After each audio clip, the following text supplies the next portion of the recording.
এই বছৰ প্ৰধানমন্ত্ৰী ডাঙৰীয়াই নামৰূপৰ ফাৰ্টিলাইজাৰ যি আমাৰ কোম্পানী আছিল ব্ৰহ্মপুত্ৰ ভেলী ফাৰ্টিলাইজাৰ কৰ্পোৰেশ্যন তাক সম্প্ৰসাৰণ কৰি 12 লাখ মেট্ৰিক টনৰ বাবে এটা নতুন সাৰ কাৰখানা নিৰ্মাণৰ অনুমোদন দিলে।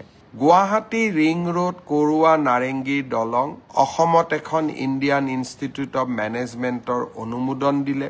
লামডিঙৰ পৰা তিনিচুকীয়ালৈ ৰেলৰ যিটো পথ আছিল তাক দ্বৈত ৰেলপথলৈ সম্প্ৰসাৰণ কৰিবলৈ অনুমোদন দিলে।